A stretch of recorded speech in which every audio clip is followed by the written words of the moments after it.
Sahabat setia Gowori yang dikasihi Tuhan, Shalom. Hari ini adalah Senin 19 September 2022. Kita mengawali pekan ini dengan penuh rasa syukur.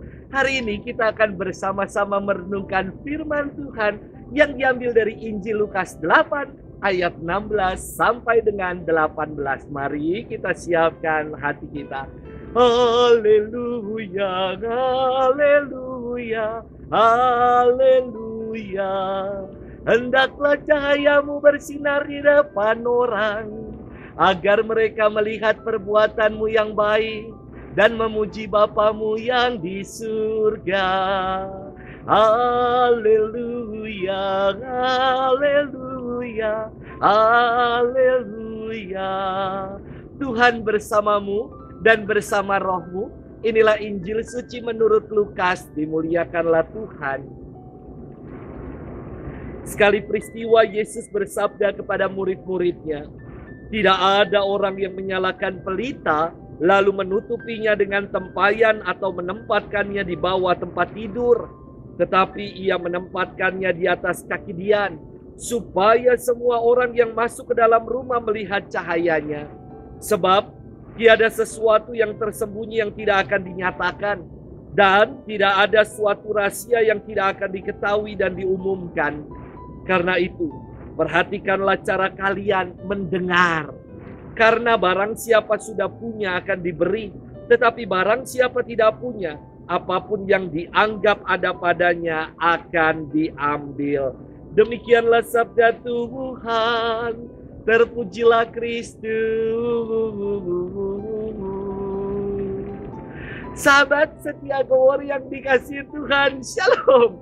Senang sekali karena sekarang misa di lingkungan-lingkungan kembali bisa diadakan. Biasa setelah selesai misa, saya akan meminta anak-anak untuk tiup lilin karena mereka senang sekali melakukannya. Kalau anak-anaknya ada banyak, saya akan nyalakan lagi lilin-lilin yang sudah dipadamkan agar semuanya kebagian, tidak ngiri tiup lilin. Harapannya agar anak-anak senang walau hanya sekedar tiup lilin, sehingga mereka selalu minta ikut bersama-sama dengan orang tua kalau ada misa lingkungan. Sahabat setia Gowori yang dikasihi Tuhan, Yesus bersabda kepada murid-muridnya, tidak ada orang yang menyalakan pelita lalu menutupinya dengan tempayan atau menempatkannya di bawah tempat tidur, karena ini tidak pas. Pelita yang bernyala fungsinya adalah untuk menerangi kegelapan. Firman ini dimaksudkan Yesus agar para muridnya menjadi terang untuk menyinari kegelapan hati banyak orang. Menjadi terang artinya punya kualitas hidup yang baik, menjadi teladan dan memberikan daya ubah pada keadaan. Menjadi terang dalam firman hari ini disampaikan dengan sangat jelas, punya kebijaksanaan untuk mendengar suara Tuhan. Maka dalam firman Tuhan tadi disampaikan, perhatikanlah cara kalian mendengar. Mendengar merupakan kebijaksanaan kita untuk menjadi terang Tuhan. Menjadi pribadi yang punya kualitas hidup yang baik artinya adalah pribadi yang mampu menerangi yang tadinya gelap, punya daya ubah yang tadinya gelap menjadi terang. Kondisi gelap membuat orang jatuh ke dalam dosa. Kehadiran para murid Yesus untuk menjadi terang agar yang gelap disinari, sehingga orang yang berjalan berada dalam tuntunan terang dan terhindar untuk jatuh ke dalam dosa.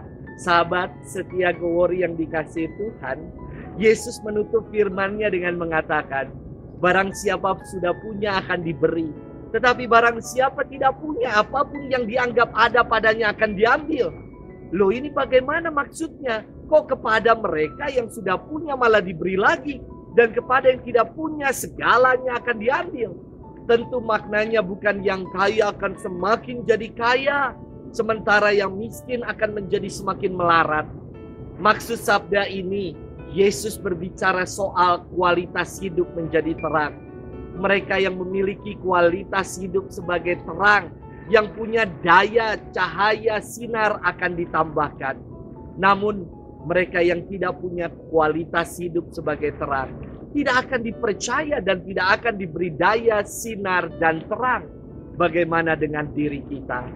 Apakah kualitas pribadi sebagai terang ada di dalam diri kita?